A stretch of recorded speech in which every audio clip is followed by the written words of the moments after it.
मैं ना एक दिन बहुत दुखी दिल के साथ एक जगह पे चाय पीने बैठा था, और हुआ ये कि ऊपर ना टीवी नहीं चल रहा था।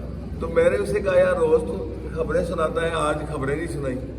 तो उसने टीवी ऑन किया तो खबरों पे नीचे लाइन चल रही थी कि आज बाबा बुल्ले शाह रहमतुल्लाह अलैह के उर्स मुबारक का तीसरा दिन है। सुभान अल्लाह। यूं करके मेरे आंसू शुरू हो गए। मैंने कहा, बाबा जी ये 7 कसूर शरीफ है, 1 घंटे के फासले पर, और हमें अच्छी ड्यूटियां लगाई हुई है कि जनाब ऐसे फंसाया है कि हमारा जो है ना, हम आपके दरबार पे नहीं आ सके और उर्स भी गुजर गया है।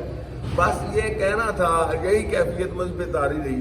मैंने आके इशा की नमाज का खाना खाया और इधर अभी बैठा हूँ तो फोन खड़क रहा है। फोन पे क्या था, मेरे एक दोस्त जो है ना वो पंजाब सोसाइटी में आके रहते हैं, तो वो कह रहे हैं मैं गाड़ी लेके आ रहा हूँ, आप बाहर आए, हजूर बाबा बुल्ले शाह रहमतुल्लाह पे जाना है। सुभान अल्लाह। आप यकीन जाने, उस दिन से मैंने ये बना लिया है, दिल में ठान लिया है कि जब भी उनको याद किया जाए इंशाल्लाह कोई ना कोई रास्ता निकल आएगा। तो अब इंशाल्लाह दाता हजूर रहमतुल्लाह अलैह की जो है ना वो रूटीन बन रही है। कोशिश कर रहे हैं कि रात को आप जाते हैं या सुबह जाते हैं, तो जब दिल में आ गई है तो इसका मतलब है कि वो याद कर रहे हैं। तो जब याद कर रहे हैं तो इंशाल्लाह पहुंचना भी जरूरी है। अस्सलाम वालेकुम व रहमतुल्लाहि व बरकातहू।